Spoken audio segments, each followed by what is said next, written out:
శ్రీ పరిపూర్ణానంద స్వామిని తమ అనుగ్రహ భాషను అందించవలసి. ఆ సింధు సింధు పర్యంత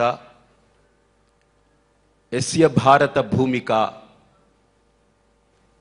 పితృభూః పుణ్యభూశ్చైవ సవై హిందూరితి స్మృతః. ముమ్మాటికి ఈ దేశం హిందూ దేశమే, అనుమానమేం లేదు.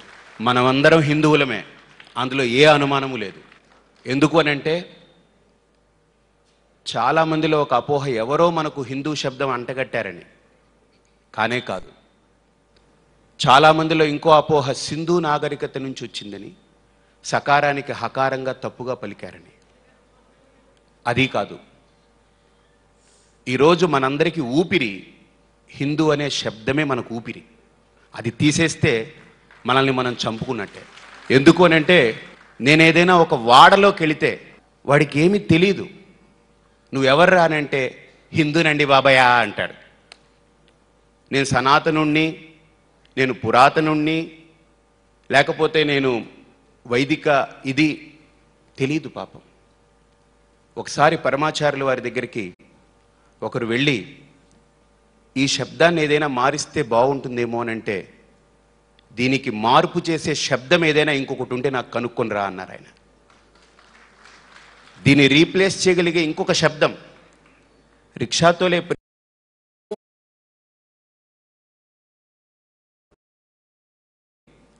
హిందూ అనేటువంటి శబ్దానికి అస్మద్ గురువులు దయానంద సరస్వతి స్వామి వారు అద్భుతమైనటువంటి నిర్వచనం ఇచ్చారు. హిమ్ అంటే పాపం, హిమ్ అంటే అపశబ్దం, దు అంటే దూషయతి ఖండయతి ఇది హిందూ. అంటే పాపాన్ని, అపశబ్దాన్ని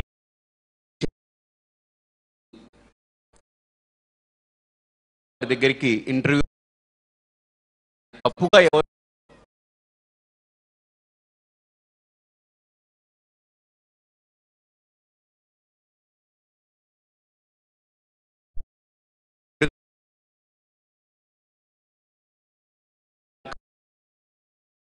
శబ్దమే అన్నారు. ఆ భావన ఏంటంటే యావత్ వ్యవస్థగా మనం వేరే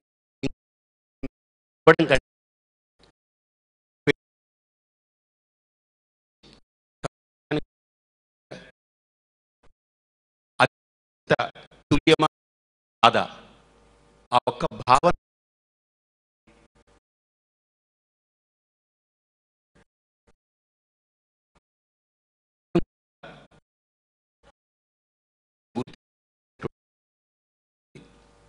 ఏంటనంటే మనందరికీ ఒక న్యూనతా భావం.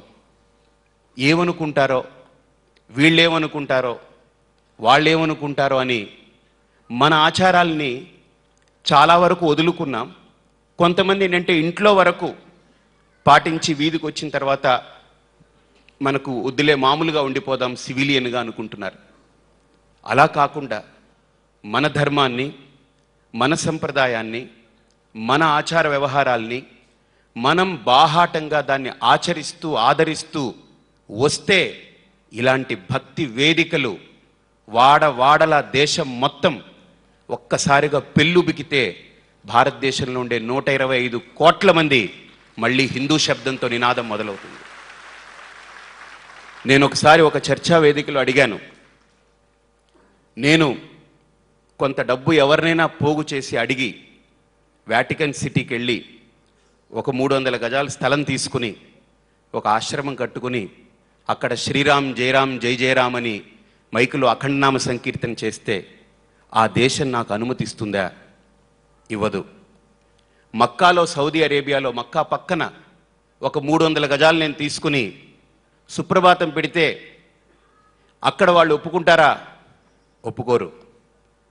కానీ మన భారతదేశంలో క్రైస్తవమే కాదు, మహమ్మదీయమే కాదు, బౌద్ధమే కాదు, వీటన్నిటికంటే అతీతంగా విలక్షణంగా నాస్తికానికి జన విజ్ఞాన వేదికలకు కూడా వేదిక చేశాం మనం. అది మన యొక్క గొప్పతనం. అంటే నాస్తికుల్ని కూడా ఒక మతస్థుడిగా మనం గుర్తించాం, ఒక పీట వేయగలిగాం. మనమే ఆ పీట వేయకపోతే మనమే ఒక ఫెనటిక్గా బిహేవ్ చేస్తే, మనమే ఒక హిపోక్రటిక్గా బిహేవ్ చేసి ఉంటే ఈరోజు భారతదేశంలో ఇన్ని చర్చిలు రావు, ఇన్ని మసీదులు రావు, ఇన్ని బౌద్ధారామాలు రావు, ఇన్ని విజ్ఞాన వేదికలు లేకపోతే నాస్తిక సిద్ధాంతాలు రావు. అంటే ఇంతమంది భారతదేశంలో సురక్షితంగా ఉన్నారు అనంటే ఎక్కడ ఏ అరబ్ కంట్రీలో మహమ్మదీయులను అడిగినా భయంతో చచ్చిపోతున్నారు, ఎప్పుడు ఏ రకమైన దాడి జరుగుతుందో ఏమో అని. కానీ భారతదేశంలో మహమ్మదీయులు ఎంతో సురక్షితంగా ఉన్నారు. భారతదేశంలో క్రైస్తవులు ఎంతో హాయిగా స్వేచ్ఛాగాలిని పీల్చుకుంటూ ఉన్నారు. భారతదేశంలో బౌద్ధులు హాయిగా వాళ్ళ ఆరామాల ద్వారా వాళ్ళ విధులు నిర్వహించుకుంటున్నారు. భారతదేశంలో నాస్తికులు స్వేచ్ఛా విహారం, స్వైర విహారం చేసేదానికి మనం అవకాశం చక్కగా ఇచ్చాం. కాబట్టి ఇంతమంది భారతదేశంలో హాయిగా ఉండగలుగుతున్నారు అని అంటే మనం మర్చిపోకూడని అంశం వీటన్నిటికీ ఆలంబనంగా ఉండే ఒక్క హిందూ ధర్మం మాత్రమే. ఈ హిందూ ధర్మం భారతదేశంలో ఉంటేనే భారతదేశంలో ఇంతమందికి ఆధారంగా ఉన్నప్పుడు ఇదే హిందూ ధర్మం విశ్వం మొత్తం వ్యాపిస్తే అన్ని మతాలు హాయిగా ఉంటాయి. కాబట్టి హిందూ మతం కాదు, మనది ధర్మం. కాబట్టి ధర్మో విశ్వస్య జగతః ప్రతిష్ఠ తస్మాద్వై ధర్మం పరమం వదంతి. అంతేకాదు హిందూ ధర్మం గురించి ఆలోచిస్తున్నప్పుడల్లా రాముడు చాలా అద్భుతంగా గుర్తుకొస్తుంటాడు. రక్షిత స్వస్య ధర్మస్య ధర్మస్య పరిరక్షిత అంటారు ఆయన. అంటే రాముడి యొక్క గొప్ప గుణం ఏంటంటే తన ధర్మాన్ని గుర్తించి దాన్ని ఆచరించడం ఒక అంశమైతే ఇతరుల యొక్క ఆచారాలని కట్టుబాట్లని కూడా గౌరవిస్తాడు. వాళ్ళని వాళ్ళ ఆచారాలని ఆచరించుకునేందుకు వీలుగా వాళ్ళకి అవకాశం కలిగిస్తారు. అది మనకు రాముడు నేర్పినటువంటి గొప్ప అంశం. ఆనాటి రాముడు నుంచి ఈనాటి మనం సమాజంలో అదే విధానాన్ని అవలంబిస్తూ వస్తున్నాం. ఏ రోజు హిందూ ధర్మంలో ఒకరు క్రైస్తవుల్ని విమర్శించడం కానీ, మహమ్మదీయుల్ని విమర్శించడం కానీ, బౌద్ధుల్ని విమర్శించడం కానీ, నాస్తికుల్ని విమర్శించడం కానీ ఎక్కడా చూడలేదు. అదే బాణీని భక్తి టీవీ కూడా చాలా అద్భుతంగా ఆదరిస్తూ వస్తుంది. ఏ రోజు భక్తి టీవీలో ఒక క్రైస్తవుని విమర్శించడము, మహమ్మదీయుని విమర్శించడము, బౌద్ధుణ్ణి విమర్శించడము, నాస్తికుణ్ణి హీనంగా చూడడము చేయలేదు.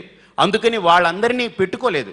చౌదరి గారి యొక్క భావన ఒకటే, ఈ భక్తి టీవీ పూర్తిగా హిందుత్వానికి అంకితమైనటువంటి ఛానల్ ఇది అని ఆయన యొక్క భావాన్ని స్పష్టంగా కుండ బద్దలు కొట్టినట్టు మిగతా ఛానళ్ళు బోల్డ్ ఉన్నాయి, ఆయన చేతిలో మిగతా 3 ఉన్నాయి, అన్ని రకాలకి వాడుకోవచ్చు. కానీ ఒక్క భక్తి మటుకు కలుషితం కాకుండా ఈ హిందూ వ్యవస్థకు ఉపయోగపడాలన్నదే ఆయన యొక్క లక్ష్యం. నేను ఆయనతో మాట్లాడుతున్నప్పుడు ఒక మాట అన్నాడు, ఏ రోజైనా భక్తిలో ఒక క్రైస్తవం లేకపోతే అన్య మతం ఏదైనా వచ్చింది అని అంటే గుర్తుపెట్టుకోండి స్వామీజీ, ఆ రోజు ఆ భక్తి టీవీ నరేంద్ర చౌదరిది కాదు. అంతే. నాది అయ్యున్నంత వరకు, నేను కాపాడుతున్నంత వరకు, నాది అనుకుంటున్నంత వరకు దాంట్లో హిందుత్వానికి ఒక పెద్దపీట వేస్తాము. కానీ నేను ఆయనలో గుర్తించింది హిందుత్వాన్ని ప్రేమిస్తూ మిగతా వాటిని ద్వేషించట్లేదు ఆయన. అన్నిటికీ దాని గొప్పతనాలు ఉంటాయి.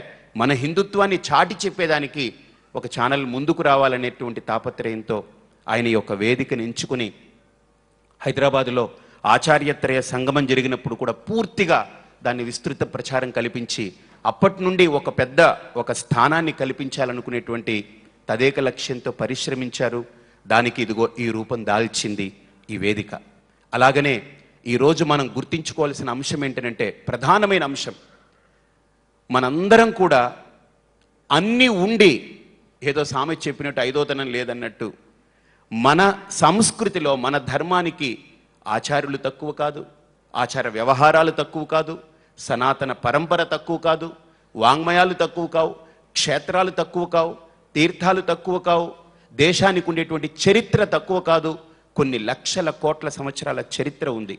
ఇన్ని ఉండి మనం ఏదో తెలియనటువంటి ఒక భయానికి లోనవుతున్నాం. ఆ భయం పోవాలి. అందుకే నేను అనుకుంటూ ఉంటాను, ఈ దేశం మన రక్తం కాకూడదు కాలుష్యం, మేలుకో కోలుకో కోరుకో ఈ దేశపు సౌభాగ్యం. మన దేశం మన రక్తం కాకూడదు కాలుష్యం. కాబట్టి ఇది కాకుండా ఉండాలి అనంటే ప్రప్రథమంగా మనం చేయవలసినటువంటి ప్రధానమైన అంశం, ప్రతి హిందువులో నేను హిందువుని అనేటువంటి ఒక భావజాలం స్పష్టంగా బయటపడాలి. వాళ్ళల్లో ఈ భయము, లోపల న్యూనతాభావం పక్కకు పోవాలి. వాళ్ళు పక్కకు తొలగి ఏ హిందువు ఇంకొకళ్ళని విమర్శించడమో, ఇంకొకళ్ళని దురదృష్టితో చూడడమో మనకు అక్కర్లేదు. క్రైస్తవులు బాగుండాలి, మహమ్మదీయులు బాగుండాలి, బౌద్ధులు బాగుండాలి, నాస్తికులు బాగుండాలి, అందరూ బాగుండాలి. ఎలా బాగుండాలి? మనల్ని విమర్శించే రీతిలో బాగుండాలని కాదు, మనల్ని వేలెత్తి చూపే రీతిలో బాగుండాలని కాదు. వాళ్ళ ఆచారాల్ని వాళ్ళు ఆచరించుకుంటూ పోతూ ఏ హిందువుని మార్చకుండా ఉండేలా, ఏ హిందుత్వాన్ని పాడు చేయకుండా ఉండే విధంగా వాళ్ళ యొక్క విధానం సాగాలి. అందుకు మా గురువు గారు ఒక ఉపమానం చెప్తూ ఉంటారు. క్లుప్తంగా ఒక్క మాటలో పూర్తి చేస్తాను. ఈరోజు హిందూ ధర్మానికి ముప్పు ఏంటంటే ఈ రెండు ఉపమానాల ద్వారా మీరు గుర్తించవచ్చు. ఒకటి బయట నుండి ఎక్స్టర్నల్ థ్రెట్, ఒకటి ఇంటర్నల్ థ్రెట్. అంటే బయట నుండి మనకు ఒక భయం, లోపల నుండి ఒక రకమైనటువంటి భయం, అభద్రత ఏర్పడుతుంది. బయట నుండి ఎలాంటి అభద్రత అనంటే ఒక అద్భుతమైన ఉపమానం చెప్తుంటారు మా గురువు గారు. నదిలో చేపలన్నీ హాయిగా తిరుగుతూ ఉంటే ఒక ఆయన వెళ్ళి గాలం వేశాడట. పక్క వ్యక్తి అడిగాడట, ఏం చేస్తున్నారనంటే ఈ చేప నదిలో కొట్టుకుపోతుంది పాపం, దాన్ని బయటికి తీసి కాపాడుతామన్నాడట. అలాగనే ఈరోజు మత మార్పిడి అనేది హిందువులందరినీ కాపాడాలనే భావన. చేప హాయిగా తిరిగే నదిలో తిరిగే చేపని బయటికి తీస్తే కాపాడుతాడా, లేకపోతే వేయించుకుని తింటాడో? అలాగని ఈరోజు హిందువుల్ని మార్చాలనుకునేటువంటి భావన కూడా అది ఎక్స్టర్నల్ థ్రెట్. ఇంటర్నల్గా మనకు కలిగేటువంటి థ్రెట్ ఏంటంటే, ఒకసారి అడవిలో చెట్లన్నీ కూర్చున్నాయట ఒక సమావేశానికి. ఈ చెట్లన్నీ నరికేస్తున్నారు, అయ్యో మనల్ని నరుకుపోతున్నారు, ఇంకా వరుస పెట్టి మనల్ని కూడా నరికేస్తారు, ఎలాగా అని చెట్లన్నీ బాధపడుతూ ఉంటే అందులో ఒక ముసలి చెట్టు అనిందట, మనల్ని ఎవడో నరకడం ఏంటి, వాడికి ఏం శక్తి ఉంది, వాడి చేతిలో ఉండే ఆయుధం ఉందే అదే శక్తి అనిందట. వాడి చేతిలో ఏముంది? ఆ గొడ్డలి ఇనపది కాదు, ఇనుపకి కూడా మనిషికి కూడా శక్తి లేదు. మనలో వాడే ఆ ఇనుపుకి ఒక పిడిగా వెళ్ళాడు, వాడిని పట్టుకునే మనల్ని నరుకుతున్నారు. కాబట్టి ఈరోజు మన ధర్మానికి పెద్ద థ్రెట్ ఏంటంటే, మన హిందుత్వంలోనే ఉన్నటువంటి హిందూ ముసుగులో ఉండేటువంటి కుహనా బుద్ధులు కలిగి ఉన్నటువంటి వాళ్ళే మన హిందుత్వానికి పెద్ద థ్రెట్.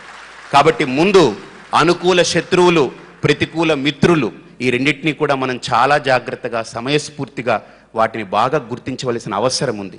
కాబట్టి నిజంగా ఈరోజు మీడియా రంగంలో ఒక విప్లవం 2012 జూలై 1 ఆషాఢ మాసం పూర్ణిమకు 2 రోజుల ముందు ఈరోజు ద్వాదశి ఆదివారం ప్రారంభమైందనంటే అది ఒక భక్తి టీవీ ద్వారా మరో హిందూ విప్లవం ప్రారంభమైంది. కాబట్టి అటువంటి విప్లవం ఏ రకంగా అయితే మనకు శాశ్వతంగా అజరామరంగా ఇది ముందుకు సాగాలనుకుంటున్నామో, మనఃపూర్వకంగా నా తరపు నుండి నేను సొంతంగా ఈ భక్తి టీవీ నరేంద్ర చౌదరి గారి ఉన్నంత వరకు, తుది శ్వాస వరకు వారి చేతుల మీదుగానే నడవాలి. ఇంకొక చేయి మారకూడదు, మతం మారకూడదు. అలాగనే వారి తదనంతరం వారి కొడుకు, వారి తదనంతరం వారి కొడుకు, ఇలా ఎలాగైతే మన ధర్మ వ్యవస్థ ఒక పరంపరగా కొనసాగుతూ వచ్చిందో, ఈ భక్తి ఛానల్ కూడా నరేంద్ర చౌదరి పేటెంట్ హక్కుగా అయిపోయి, వాళ్ళ యొక్క ఫ్యామిలీ హక్కు అయిపోయి ఇది శాశ్వతంగా నిలబడాలని నేను మనసా వాచా కర్మణ కోరుకుంటూ మీ అందరి దగ్గర సెలవు తీసుకుంటున్నాను. స్వస్తి. తప్పకుండా నిలబడుతుంది స్వామీజీ. ఇంకా టీవీలని దేవాదాయ శాఖ వారు తీసుకునే పరిస్థితి రాలా, అందుకని తప్పకుండా నిలబడుతుంది.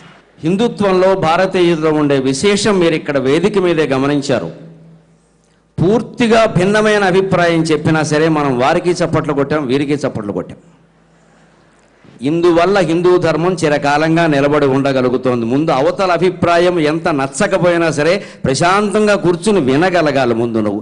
ఇదే ప్రజాస్వామ్యం, అదే హిందుత్వం, అదే భారతీయ సంస్కృతి. మా కాకినాడ స్వామి గారికి మళ్ళీ నమస్కారం చేస్తూ ఇప్పుడు సిద్ధేశ్వరానంద స్వామిని తమ అనుగ్రహ భాషణం అందించవలసిందిగా కోరుతున్నాం. ఈనాడు సద్గురువులు, సిద్ధులు, మహనీయులు అయినటువంటి సశరీరులు, అశరీరులు అయినటువంటి దేవతలు ఈ ప్రాంగణంలో ఉన్నారు. సశరీరులు ఇక్కడ ఉంటే అశరీరులు అంతరిక్షం నుండి చూస్తున్నారు ఈ దివ్యమైనటువంటి హిందూ శక్తి ప్రదర్శన. ప్రపంచం శక్తికి లొంగుతుంది, ఒట్టి మాటలకు లొంగదు. ఆ శక్తికి ఇటువంటి కార్యక్రమాలు అద్భుతమైనటువంటి సంకేతాలు. ఇవాళ అందరికీ తెలుసు, కార్యకర్తలు చెప్పినట్లుగా హిందూ ధర్మం యొక్క విశిష్టత, అది పడుతున్నటువంటి ఇబ్బందులు, ఒకవైపు మంచి, ఒకవైపు ఉన్నటువంటి ఇబ్బంది, ఈ రెండింటి సమరస సమ్మేళనాన్ని ఇవాళ సమాజం దర్శిస్తున్నది. ఇప్పుడే నిర్వాహకులు గరికపాటి వారు చెప్పారు, శాంతి ఒట్టి శాంతి వల్ల రాదు, ప్రవచనాల వల్ల చాలదు, శక్తి కావాలి. ఆ మధ్య ఈ సమావేశాన్ని చూస్తుంటే ఒక ఉత్తర హిందూస్థానంలో జరిగిన ఒక సమావేశం గుర్తొచ్చింది. కొద్ది కాలం కింద ఢిల్లీలో 52 మంది పీఠాధిపతులతో సమావేశం జరిగింది. 1000 మంది సన్యాసులు వచ్చారు. అందులో హిందూ ధర్మాన్ని గురించి చెప్తూ, హిందూ ధర్మం పడుతున్న ఇబ్బందులు, దాడులు, వైదేశికమైనటువంటి దాడులు, మత మార్పిడులు, వీటన్నింటిని గురించి చర్చ జరిగితే ఉత్తర హిందూస్థాన పీఠాధిపతులు 40-50 మంది మేమంతా అవసరమైతే ఖడ్గాలు ధరిస్తాము, కత్తులు ధరించి రంగస్థలంలోకి దూకుతాము అని అన్నారు. దక్షిణ దేశం నుండి వెళ్ళిన వాళ్ళు ఆ సమావేశంలో ఇద్దరమే ఉన్నాము, నేను పేజావర్ స్వామి. వాళ్ళందరినీ కూడా శాంతపరచవలసి వచ్చింది. అంటే సన్యాసులు కూడా ఖడ్గాన్ని ధరించాలి, శాంత స్వరూపులు, సహన స్వరూపులైనటువంటి సన్యాసులకు కూడా ఈ దేశంలో హిందూ జాతికి, హిందూ మతానికి, హిందూ ధర్మానికి జరుగుతున్నటువంటి కష్టాలను చూసినప్పుడు, బాధలు చూసినప్పుడు, దాడులు చూసినప్పుడు సన్యాసులకే అంత ఆగ్రహావేశం కలిగితే నేను అన్నాను, ఇది ధర్మాగ్రహం, ఇది ధర్మావేశం, ఈ ధర్మావేశం అవసరమే ఇవాళ. అయితే ఇంకా అంత సమయం రాలేదు. ఇవాళ దేశాన్ని రక్షించటానికి, జాతిని రక్షించటానికి, హిందూ సమాజాన్ని రక్షించటానికి భౌతికమైనటువంటి శక్తులతో పాటుగా భౌతికంగా ఎందరో ఉద్యమాలు చేస్తున్నారు, అనేక కార్యక్రమాలు నిర్వహిస్తున్నారు.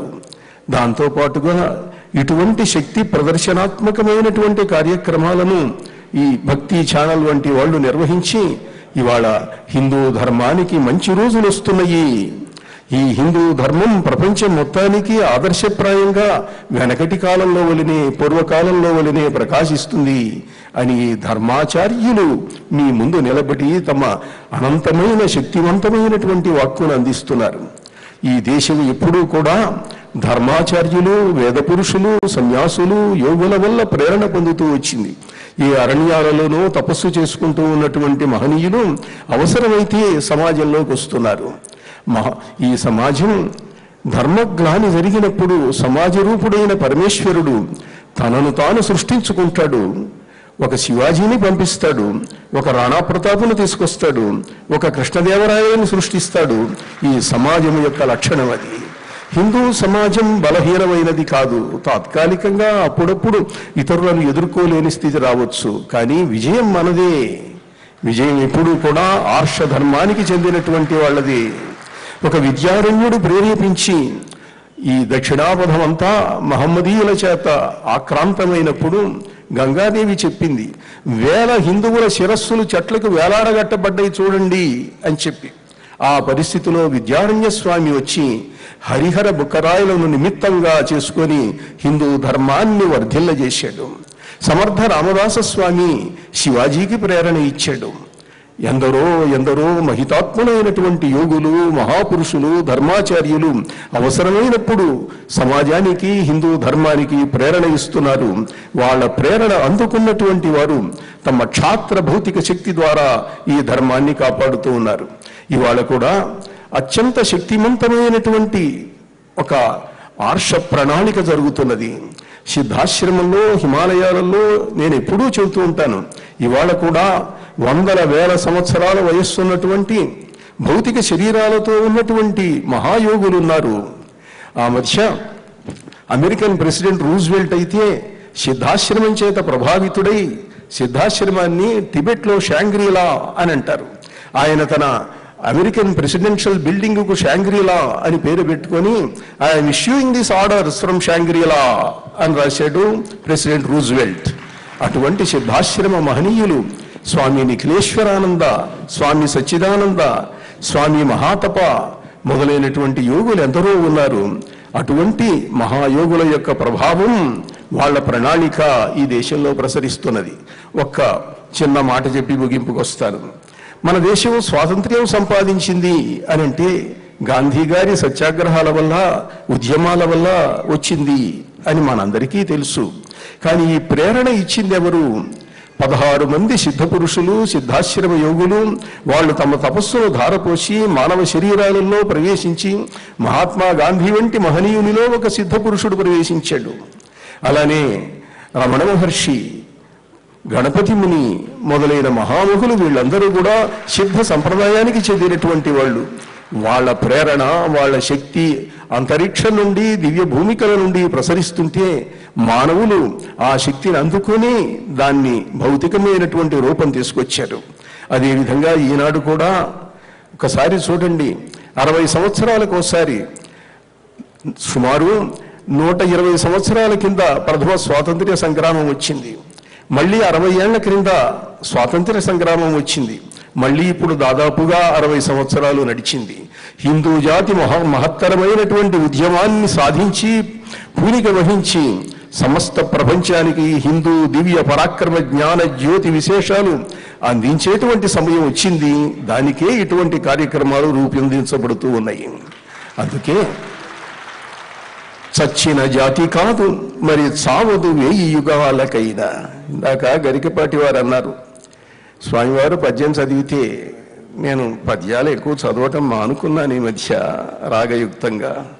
చచ్చిన జాతి కాదు మరి చావదు 1000 యుగాలకైనా, వెన్నిచ్చిన జాతి కాదు పరువెత్తి విరోధిని విల్చి కౌగిటం గృచ్చిన జాతిరా ఇది.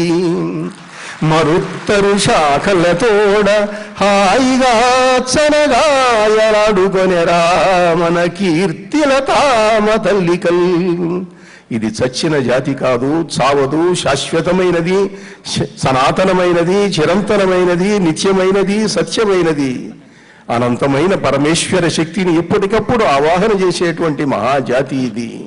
అందులో ఈనాడు ఈ ఆంధ్రజాతి యొక్క పరాక్రమం, వాగ్వైభవం ఇవన్నీ కూడా ఇక్కడ ప్రస్ఫుటితమవుతున్నాయి.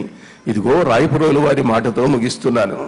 ఏ దేశమేగినా ఎందు కాలిడినా, ఏ పీఠమెక్కినా, ఎవ్వరేమనినా, ఎవ్వరెదురైనా పొగడరాని తల్లి భూమి భారతిని, నిలుపరా నీ జాతి నిండు గౌరవము. సూర్యుని వెలుతురు సోకినందాక, ఓడల జెండాలు ఆడునందాక, అందాక గల ఈ అనంత భూస్థలిని మన భూమి వంటి చల్లని తల్లి లేదు. నిలుపరా నీ జాతి నిండు గౌరవము అంటూ ఒకటే పరమ పవిత్రుడు, పూర్వజన్మలో పుణ్యం చేసుకున్నవాడు, వాడు హిందువుగా పుడతాడు. మీరంతా పుణ్యాత్ములు, హిందూ ధర్మ రక్షకులు. నారాయణ నారాయణ.